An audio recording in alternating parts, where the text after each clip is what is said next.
And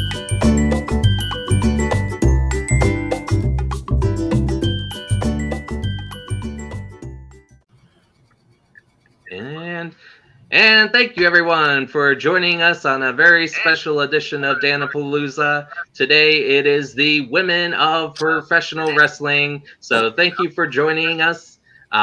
We have very special guests. We have on our panel Big Bang, RoniNicole, all the way from Glow, the Royal Hawaiian April Home, All Natural Ashley, and Sarah Bubbles. Hello. Ladies, thank you for joining us. So for watching and future watching fans, we have all this wonderful social media to follow.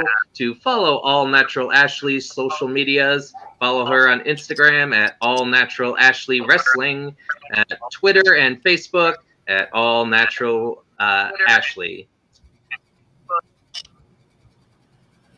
And moving on, to make sure to go ahead and follow the social media for Sarah Bubbles. Make sure to follow on the Instagram at Sarah_Bubbles_740, Sarah Bubbles on Facebook, and for Twitter, Sarah_Bubbles_.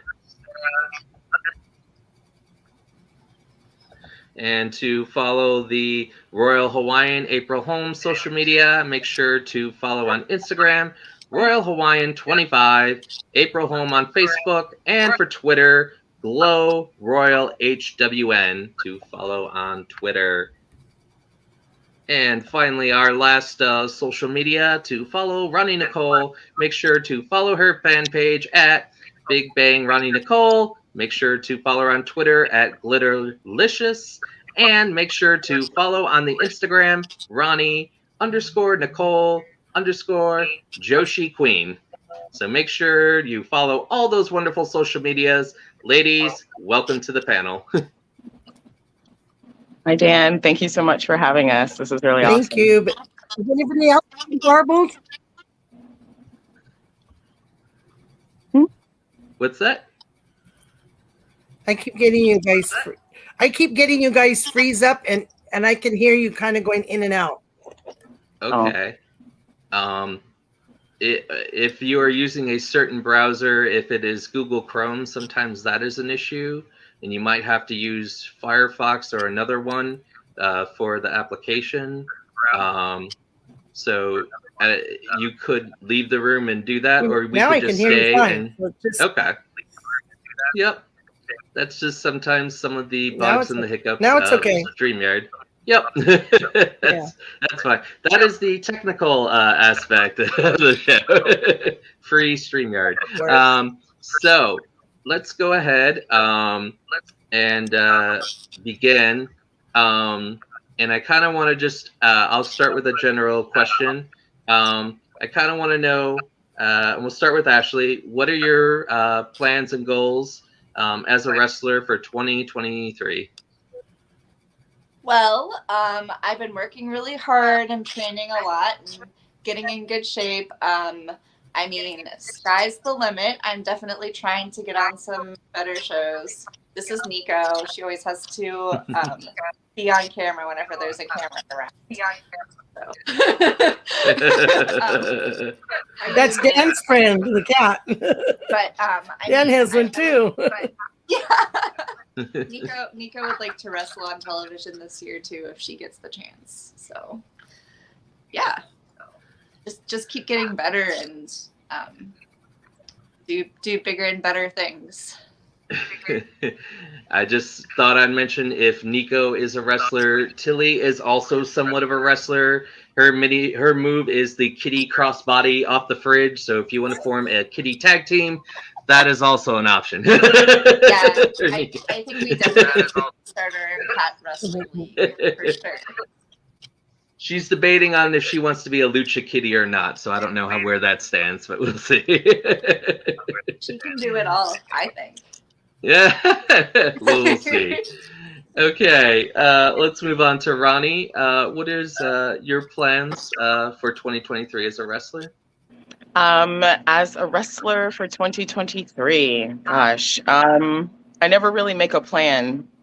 I think I stopped doing that at like year 5 because I realized it was not, it did never work. I had all of these plans for things that I wanted to do, and then life and God was like, ha ha ha. So I have, however, since I recently hit 10 years, I'm now moving into the advocacy space. As you know, Dan, I'm an activist in my regular life, and within professional wrestling, there is a lot of exploitation. There is a lot of undervaluing. Some spaces are not safe for people of color or the LGBTQIA community. Some people are having issues with being just paid from the simple work that they're doing. And so this year, my focus is to really up my advocacy. I am currently working on my own facility here in the Raleigh area. So making sure that my location, as well as the other locations that I am working with in a consulting capacity, have all the tools they need in order to provide a safe space and a quality space for wrestlers to continue to perform our art, and really start to force, because no change does not come without push, but force the narrative of safety, equity, inclusion, and diversity within professional wrestling. So those are my goals for this year.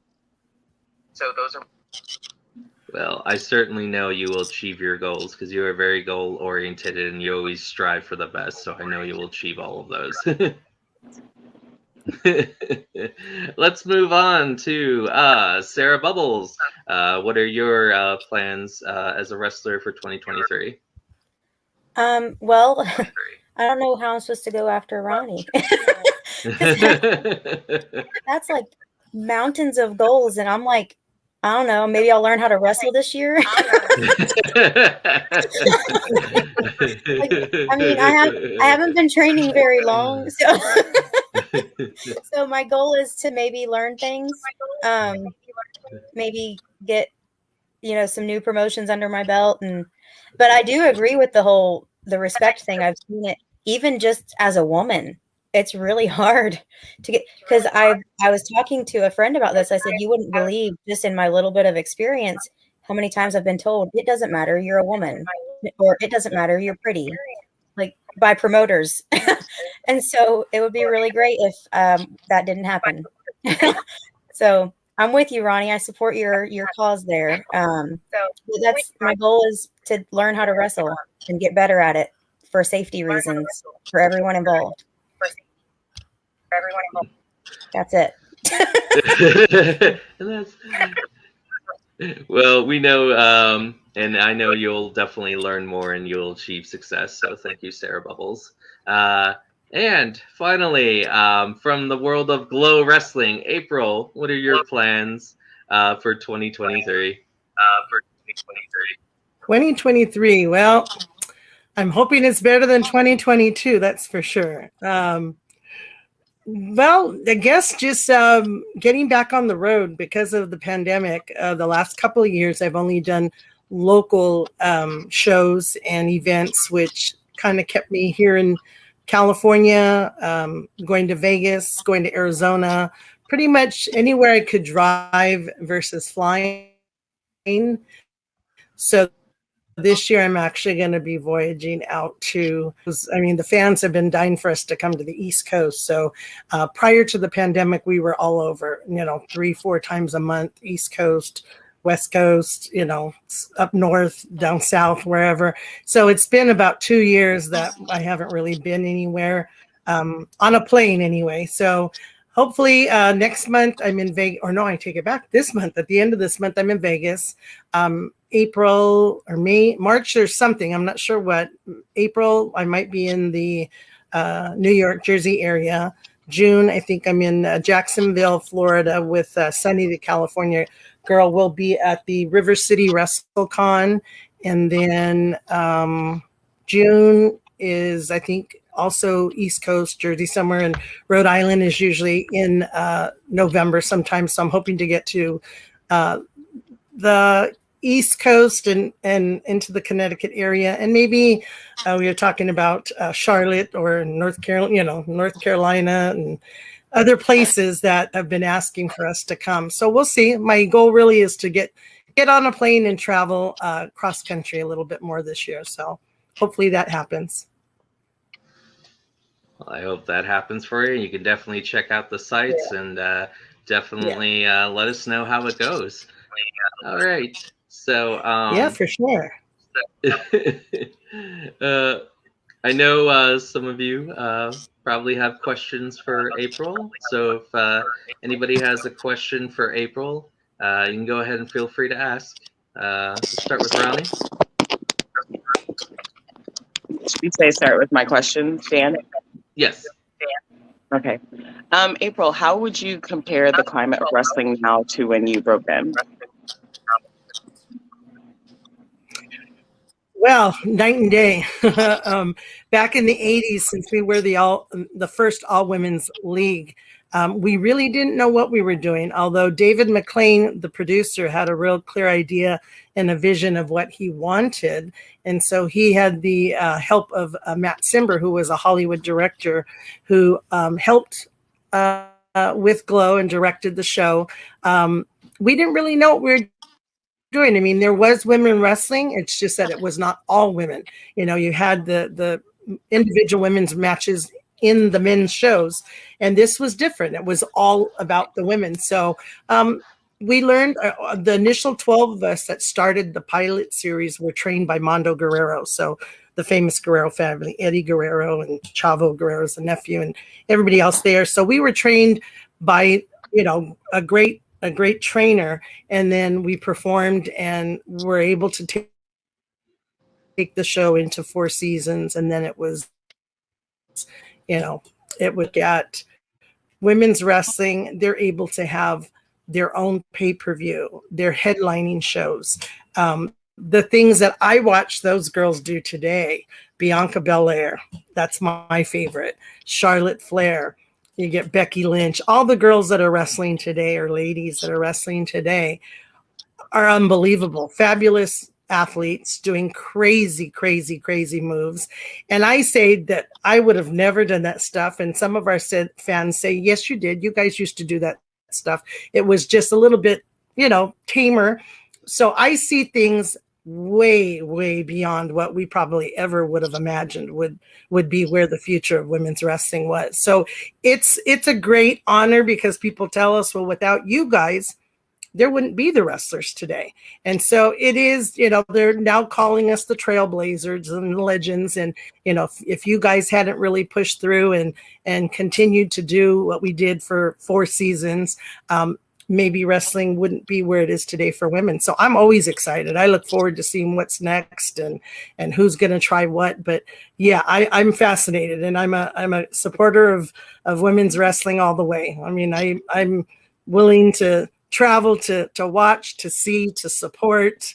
I was telling the girls earlier that I enjoy the small indie promos and just getting out there to support the local girls. We got a lot of great wrestlers here in California. We have Lois Gain, we have Nicolette, we've got just so many here locally that I like to go and support all the different promotions, you know. So I hope that you guys get that out in your areas. But anytime they ask, they'll say, you know, could you come and do a meet and greet? And I'm like, no problem. Let me know where, when. They can put the Glow logo. It attracts some attention. It gets them some. I always ask. They ask me, can you come and do a meet and greet? And I said, sure. Can you tell me how many ladies matches you have? And if they tell me they don't have any, then I say, oh, well, there's something wrong then. I said, why don't you have at least one ladies match on your card? Because today there's no excuse. There should be no reason why they shouldn't have at least one ladies match.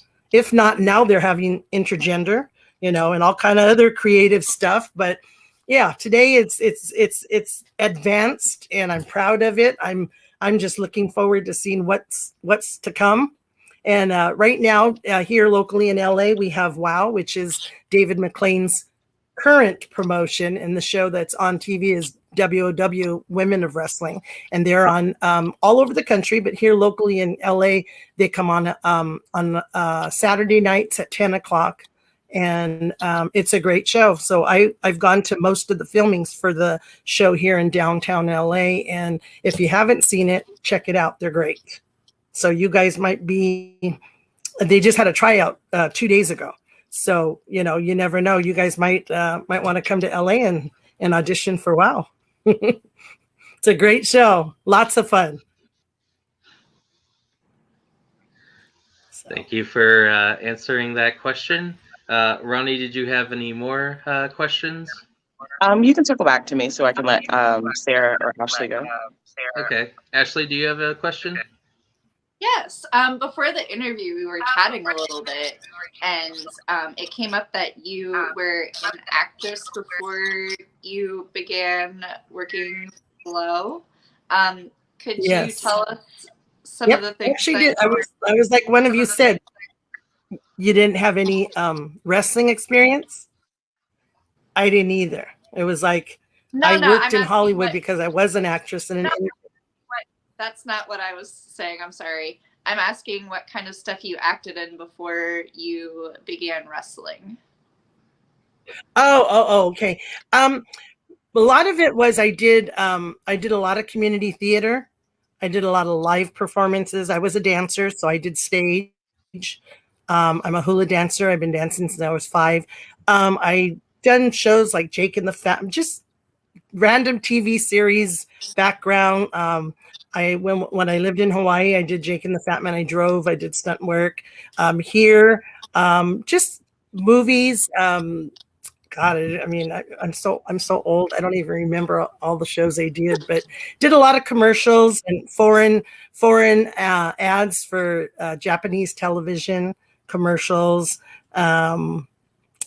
Whatever was going on in town at the time, and I actually did get Glow as a way of going to an open call. So I was doing a little bit of everything. I was in beauty pageants. I was a Miss Alhambra, which is the city I lived in. So I kind of dabbled in beauty pageants for a bit, and I was Miss Chinatown, and I'm part Asian. So just different things, whatever you can get into. But I was an actress, and most school, high school, college, after college, community theater. So I was doing a little bit of everything. And that kind of led up to helping out with the role in Glow. Very cool. Yeah. Good question, Ashley. Do you have any questions to ask Sarah? Yeah. I'm sorry, I'm trying to like think of how to word things and which one to ask. So I know, well, I guess, okay, so how old were you when you got into wrestling? Can you repeat that? If you don't mind answering, how old were you when you got into wrestling? Did she say how old? Yes. When you started. It's getting garbled. I was 21, and I had just gotten that interview and the audition, and I wasn't even legal yet. So by the time I got to Vegas, I think I turned 21, because then we were able to drink. They gave us, when we lived in the Riviera Hotel, which is where the show was filmed. And so we used to get buffet tickets and alcohol tickets for the bar. So I was in my early 20s. So yeah, 21, 22, 23. So it was just, everybody says you were really young. And I said, yeah, that was it. And then I got hurt, so I didn't stay long. I would have liked to. And I have had personal lifetime injuries, which I suffer from today. Just finished going to the specialist today. And people ask, would you do it all over again? Or if you were older, do you think you would have still done it? And I say yes, because it was just the time of my life. It was just so much fun. And we did so many fun, cool things. And, heck, we didn't even know what we were doing. It was something that hadn't been done yet. So we didn't have a script, so to speak, or a book that told us how do you start a all women's wrestling league. David had a good idea and he ran with it, and it worked, So that's it. I mean, most of us, a lot of us were in our early 20s, and then we had a few that were actually I'd say like about 10 years older than us. We had like Matilda the Hun, who was a roller derby queen before, Queen Kong. And she was, I think she was probably about maybe 8 to 10 years older than us in the early 20s. And then there were, I think she was the oldest one. And then Fiji, I think, was a few years younger than her. And then Big Bad Mama. So there was a big age gap because we're in our early 20s. We had a couple that weren't even legal of age yet in 21.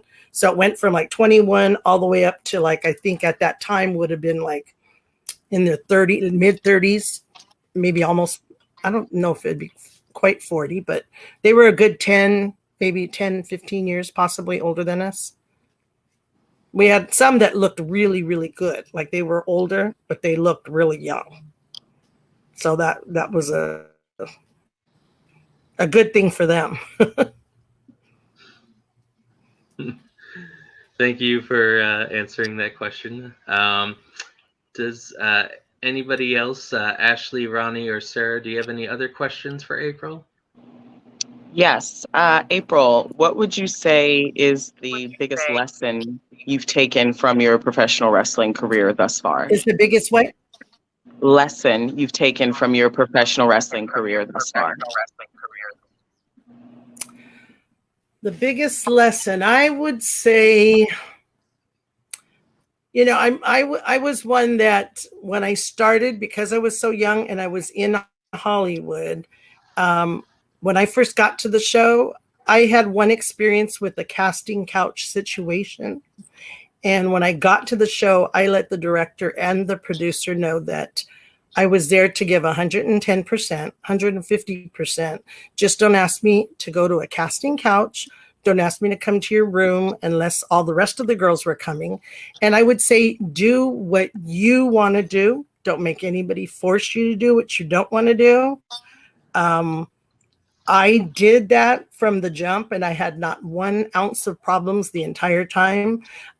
Being in Hollywood, we know all the way back from the 40s, there were issues with, you know, the casting couch and being approached and, you know, the things that went on in movie studios and things like that. But now even with the wrestling industry, I would say my biggest thing is I stood up and stood my ground. And I would say that don't make anybody make you do anything you don't want to do. And I would just pursue whatever you think is your persona or however you wanted to develop your character. And don't let anybody tell you can't do it, because that's what we get the most of today is we get people that compliment us and thank us for being trailblazers of all kind.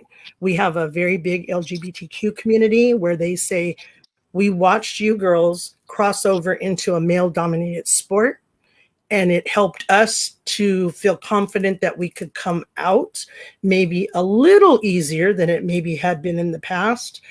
We have people that may have had handicaps and different type of learning, challenges. And they say that when we looked at what you girls did, it gave us the motivation and the determination to go after what we wanted to do without having somebody make us do something we didn't want to do. So it's great to hear all the different kind of stories on what we helped people overcome or actually pursue in their personal lives or business. And so I would just say for me, it was, I've never not followed my dream or what I wanted to do. And so people always ask, would you do it again? Absolutely. Even with all my injuries, I would. I would just say that was probably a good learning lesson for me that made me, who I am today. After I got hurt at Glow, I went on to work 25 years for United Airlines and started at the bottom and climbed the corporate ladder. And I retired after many years and making a great salary that I probably would have never have done had I not had the footwork with Glow. So just do what you feel you want to do and don't let anybody tell you can't do it, because look at us. We did it, and it was a male dominated sport, and look at where it is today. Well, thank you for answering my questions. And thank you, as people have said to you before, for being those trailblazers to open the doors for myself and Ashley and Sarah and many others to continue to do this as wrestling evolves. So thank you. You're welcome. All right. Ashley, did you have another question? I do. I was wondering, do the girls from Glow still get together today? Do the girls of Glow do what? Still get together today or keep in touch? Oh, yes, we do. Actually, there are quite a few that don't. And we have to respect that because it's been 37 years. We just had our 37th anniversary last year. And some of them lead very normal lives. They are married with children and have, a happy life. They are completely okay, doing what they've chosen to do. And then there's those of us that have continued to carry on the brand. And there's a good handful of us. I work with probably a good dozen of us, on and off. There are some that periodically will come and join us for an event. We did have the reunion in 2000. Oh boy, you guys, here we're testing memory. I want to say 2014. I mean, don't quote me, but we did the documentary and that was a reunion. And we got, I want to say about 30 something. There were a total of, in all 4 seasons, about 74-ish, somewhere in that neighborhood of girls. And I think we got about half together for the reunion, which was a kind of a surprise. If you watch the documentary, it was for Fiji. Mount Fiji was in a convalescent home and we had a luncheon and surprised her with all of the girls. And so that was probably the biggest, besides 2017, where we were honored at the CAC convention. And Sunny the California Girl actually got about 20 something of us together for that, where we were awarded one of the Hall of Fame awards for the first all women's wrestling league. So there are a group of us that do get together for events and functions, and then it kind of gets smaller and you get there's about a dozen, give or take, and maybe different groups of maybe 5 and 6, 7 girls. Sometimes I organize some events and I might have 6, 7, 8 girls at an event. And then you have the ones that are your regular buddies. Like I have regular girls that I see on a regular basis. Jungle Woman, who was one of the wrestlers that I wish I was a tag team partner with. Everybody always says, why didn't you guys team up? I would have loved that. She's my football buddy. She was also a Raiderette cheerleader. We also have Ashley Cartier, who was also a Raiderette cheerleader. Sunny the California Doll, Roxy Astor. I used to do a lot of work with Lightning in Hollywood, Daisy, Little Feather. So there's a few of us that, stay together quite often and see each other on a social basis, and then working to continue with the Glow brand. So some of them don't even go on Glow events, but we get together for social time. So yeah, it's like a sisterhood. It's like kind of being in a sorority. If you never went to college and had a sorority, this is kind of like having Glow sisters. So we've lost quite a few. So we've lost, I think we were counting just the other day, between adding Aunt Kitty and Sylvester Stallone's mom, Jackie Stallone, and then the girls. There's, I think, maybe been about a dozen that have passed. So we've lost, I think last year we lost 3 or 4. So we're getting up there in age. I'll be 60 in April. So I'm counting my blessings, knock on wood. But so we're getting up there, so it's expected. Some of them have been we've lost quite a few to cancers, which is unfortunate. But we're still trying to just continue with the brand and try to keep the girls together. So I'm working on an event just coming up sometime this month, and I'm hoping to get maybe at least 4 or 5 Glow girls together for a meet and greet. And so it's usually, sometimes it could be 3 or 4, sometimes 7 or 8, so it's fun. And we do see each other periodically. It's like a family. So not everybody loves each other. We don't all get along, not all the time, but it's okay. And those that don't want to be involved, we just have to respect that, because the fans always ask, oh, where's so-and-so, where's so-and-so? And, we'll pass along the word, oh, your fans were asking about you. And such, and we just let them know, you know, they're going on with their life and, you know, doing well, but they're just not interested in continuing with, you know, wrestling or participating at all, which is okay. It's not for everybody, but it's been fun. Those of us that have chosen to continue, we enjoy doing what we do. The fans love it. They really appreciate it. Thank you for answering my question. I love that. I watched the documentary years ago, and I need to rewatch. Well, you can have a long career if you want it, ladies. What was that? I watched the documentary years ago, and I need to rewatch it. Did you cry? Yes. Yeah, most people do. And everybody says that they have to watch it every so often because it's really a neat story, and just to see how it evolved and what happened. And I spent a lot of time with Fiji at the end, a couple years before she passed. And so there's great memories and lots of stories, and the fans love to, you know, reminisce and share what they, you know, those that got to see the Glow Girls on tour. You know, we have a super fan named Manny in San Diego. And when he was a kid, he was like 8 or 9, and his mom took him and his brother to see the Glow Girls all the time. And so he has great pictures when they're 8 and 9. And then he has pictures now as an adult, and he's like in his 40s, and he has great side-by-side pictures. And it's just awesome because he has all these great stories on, you know, I saw you guys when I was a little kid, and now we call him one of our super fans. He's like one of our regulars. He's not a fan. He's part of the Glow family, you know? So there are those kinds of people that ended up following us from the jump, from the time they watched it, have never stopped. And we have a great fan base and dedicated fans that follow us where we go. We have Glow cruises. There's one coming up in May, and that Roxy is doing that with Roxy.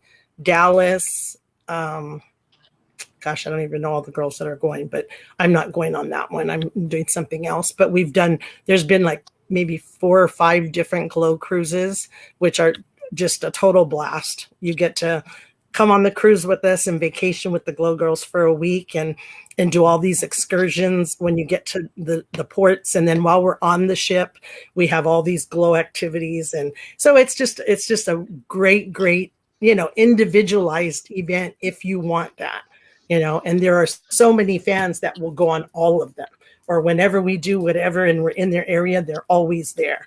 So we have our regulars. My assistant is Juan Hernandez. You know, we've got, I recently lost my best buddy, Sam, in Jersey, and he was a Glow fan and a wrestling fan. But they become our family, you know. So we have all the regulars that are always supportive. I've got Tina in New Mexico and Wendy in Florida, and, you know, Jerry and up north in Connecticut. I mean, I don't want to name all of them, but, you know, you have these special friends that become your family through Glow, and they are just so appreciative that we spend the time that we do, you know, to bring back their memories. I mean, we were a part of their life growing up, and so we have great stories from them. And we're trying to see if we can do an updated documentary. That's one of my goals. I guess I could have shared with you, Dan, for 2023, is trying to maybe get that off the ground. I'm in the process of doing my autobiography, but I would like to see if we could do you know, where are they now, or include some new stories that weren't told back in the first documentary. So you never know. We have some things in the works possibly coming up, and the fans are the main reason that I do what I do, because I see the joy that it brings to fans that are dedicated Glow fans. They know more than we do. You know, they tell us stories, and I share every time I go somewhere. I learn something new. So, you know, it's a good thing. That's why we continue to try and promote the brand and keep it alive. Great question, Ashley. Sarah, do you have a question? I do. If you had to pick like the best thing ever, what would be your most memorable wrestling moment in your history?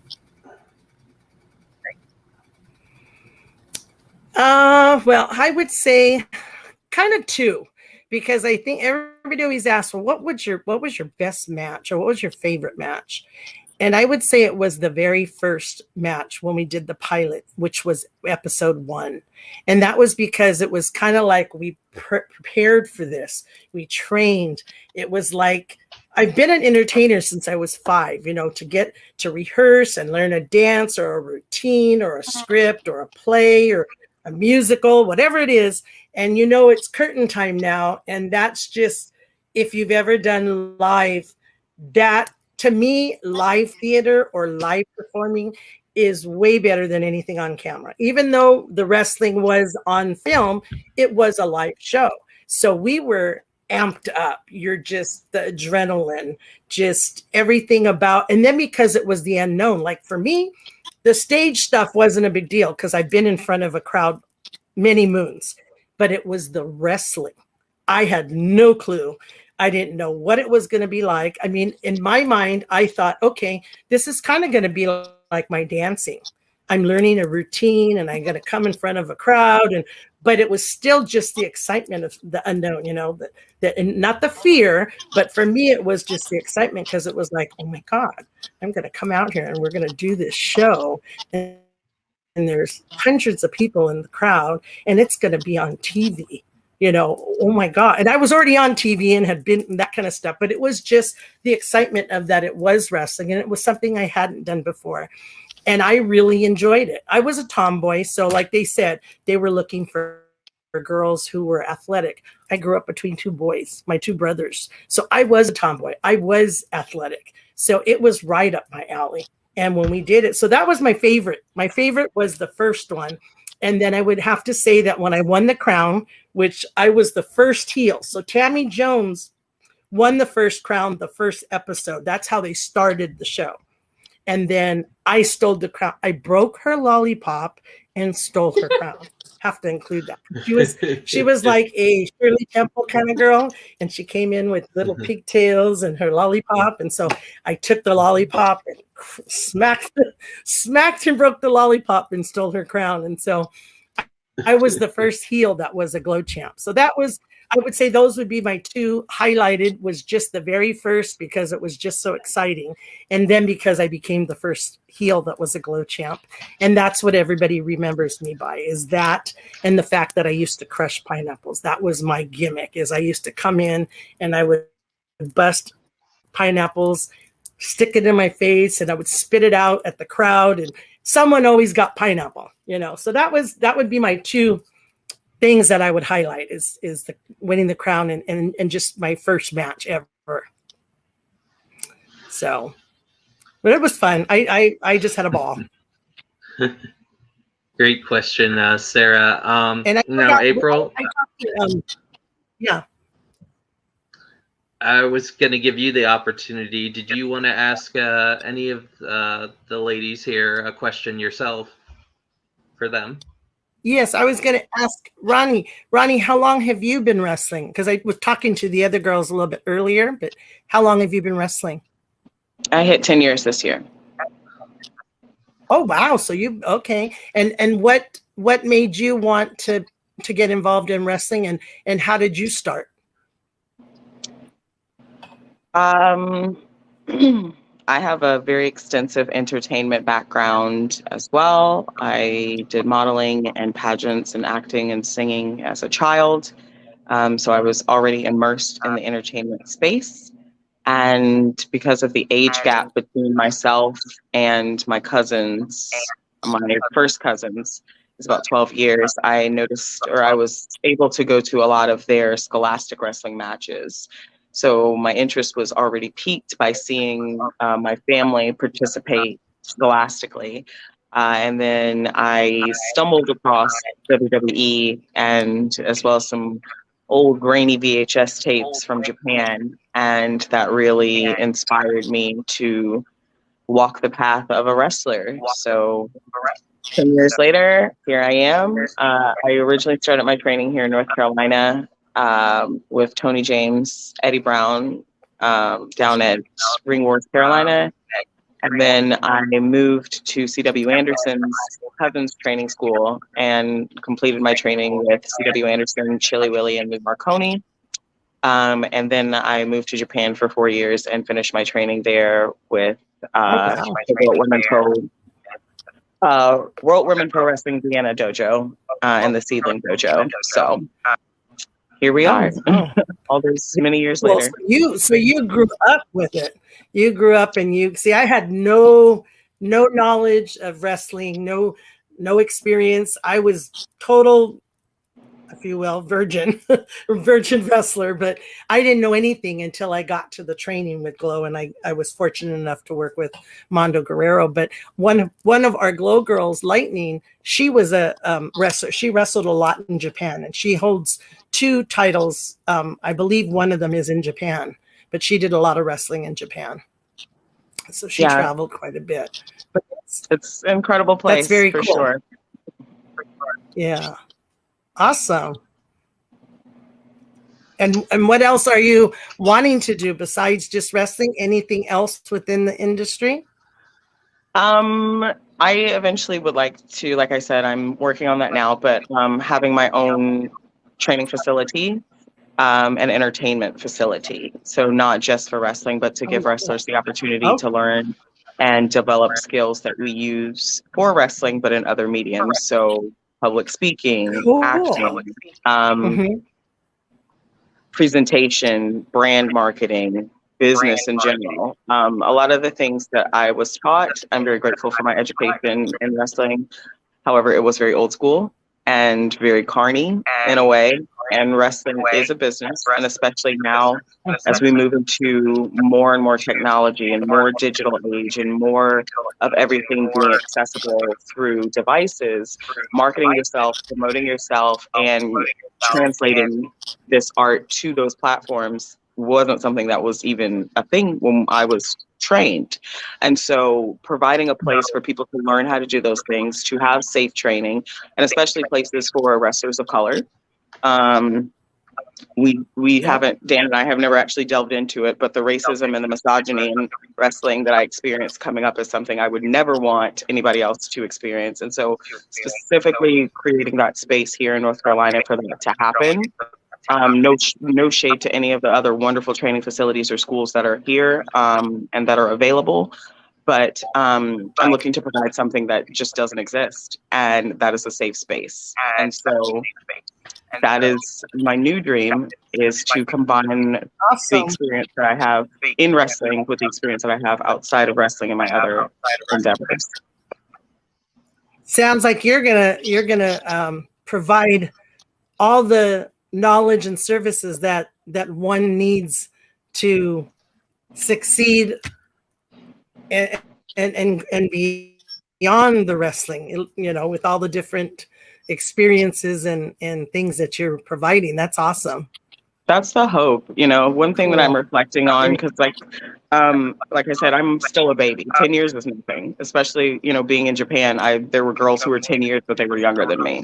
Do you know what I mean? So 10 years to me is just the beginning of your career, essentially, because you finally have a lot of experience. You have a lot of knowledge, but you don't know everything. And I was always taught that if you think you know everything, you should leave.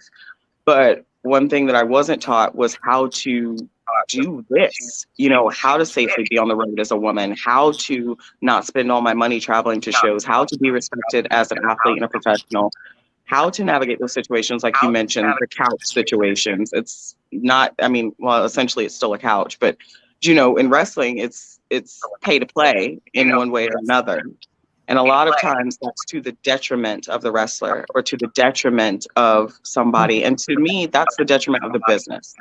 We are given a gift of wrestling. Wrestling is one of the oldest art forms in the world, one of the oldest sports in the world. You can trace wrestling all the way back to ancient Sumeria. We are part of an ancient oral tradition that is still being performed across the world. Wrestling has touched every single continent. Everybody knows something about wrestling, whether they want to admit it or not, whether they love it or not. But the part we never really dive into is that underbelly and how much people lose and how challenging it can be, especially as a woman in this business, to navigate a male-dominated industry. when no one's telling you the right things to do, when the people who are helping you are men, so the things they are telling you aren't necessarily different or helpful because they're giving you the information that they have. Do you know what I mean? So Exactly. I'm, like I said, I'm so grateful because I learned so much. I feel like if I wasn't taught by the men that I was taught, I wouldn't have gone to Japan because they taught me old school strong style. And that was very respected there. But I wasn't taught a lot of the things that are vital that I had to learn on my own. And if there's a way that I can help somebody have to go not alleviate the struggle, because the struggle is what helps you build character and be appreciation. But there's just so much unnecessary stuff that could be alleviated if someone just gives you a heads up, if someone just gives you an opportunity, or if you just have a conversation, you know? And that's what I think is so important and has to change within the business. Don't just create a school. Create a business, create entertainment for your community, and create a place that people can actually pay a bill. You know, the hot dog and the handshake payment is not going to cut it when eggs are almost $10. How, you know, like, isn't that crazy? You know, for sure. Like, it blows my mind when promoters are like, I would like you to come to the show, but I'm not going to pay your rate and I'm not going to pay trans, and you have to find a place to stay. I'm 9 hours away. How? What?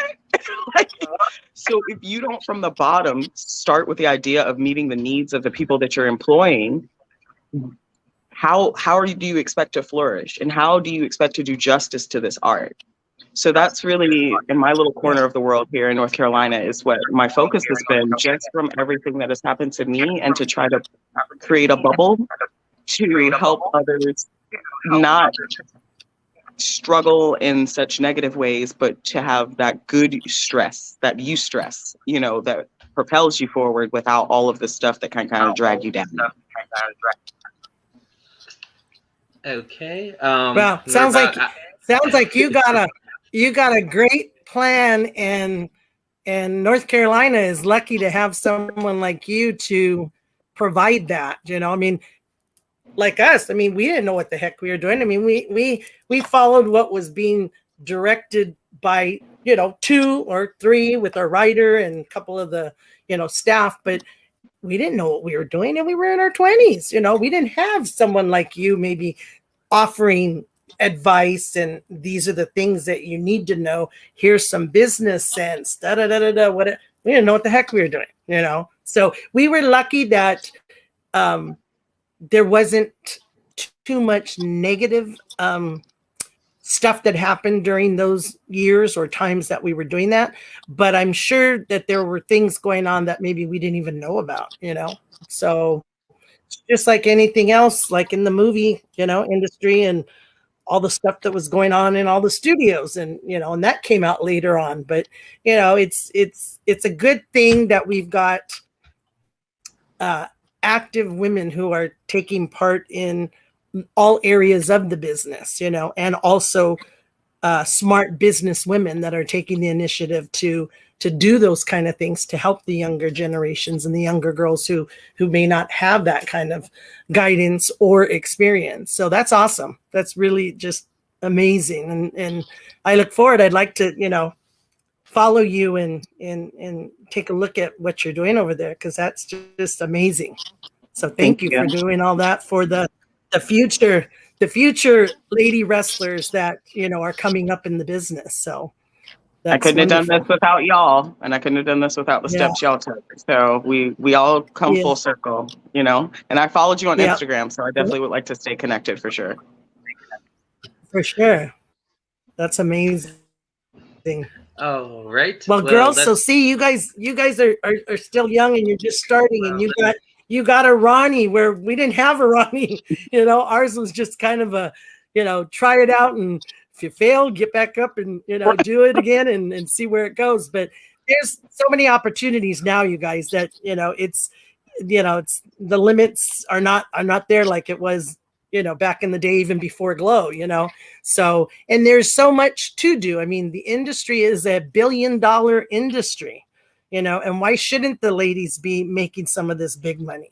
right? I mean, it's always been, I don't care what business you're in, women are not paid equally, and we should be, so I don't care what, but we're now having our own headlining. We're doing our own pay-per-views with just ladies. So we need to start getting some of that pay, equal rights, equal pay, and like you say, the color issue I look and here we are in the 21st century and we're still dealing with that. And it's actually gone backwards even, when you look at some of the things that, it's unfortunate, but that's the way it is. And we just need to have those that are willing to step up to make some changes and be supportive of the issues that need to be addressed.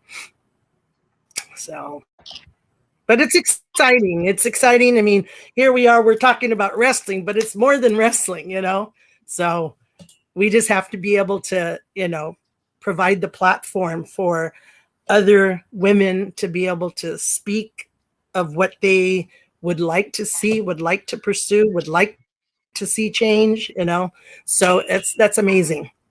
And you guys are only half my age, so you guys got a long ways to go, and lots to do and lots to look forward to. So I wish you all luck, because it's a fun industry, and there's money to be made. So go out and do it.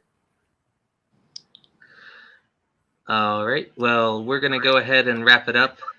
So is there anything else anybody wants to say as we close things out?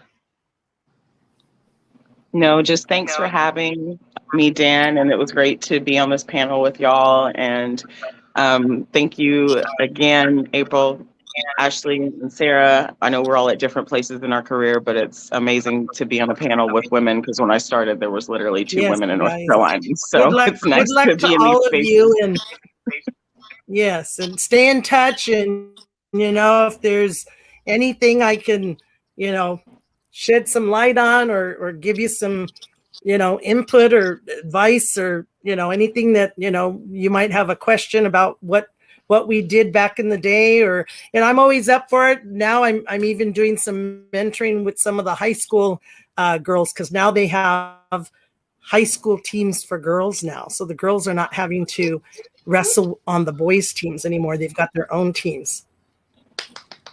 Yeah, their own team. So I just went to see one group, and I sat and took a picture amongst 15, 16 girls on a high school wrestling team. And it was just amazing, and so, you just gotta keep, plugging away. And like I said, that's why I do the things I do. Everybody says, well, why do you do it? And I said, I'm not getting rich. I sell a few Royal Hawaiian t-shirts and sign autograph pictures. But really, what is it? I do it because I know the fans appreciate it. I know that there's people out there that want, I'm an advocate for suicide, and we've had fans actually come and say, do you know that you Glow Girl saved me from actually doing that, because I couldn't deal with the fact that I couldn't watch Glow on Saturdays. And they would come. We had two people at a LA Comic-Con before come in tears telling us, this is what you did for me. You saved my life, So you just never know. And this is why I do it. I do it to learn things from you guys. Like, look, Roni now has just opened a whole world of all the things that are possible for wrestlers today, women of today, all the possibilities, all the services that maybe she's going to give advice to someone about. So you just never know whose life you're going to touch, where your experience might spark someone or motivate them to do something maybe they wouldn't have wanted to do. So I appreciate all you guys, and good luck to you. Thanks, right. Dan. You're welcome. Once again, thanks a lot. You're welcome. Well, that's going to do it for another episode of Dan-A-Palooza. Come back Sunday, February 5th. We'll have 3 new guests. Have a good night. Bye. Thanks, you guys.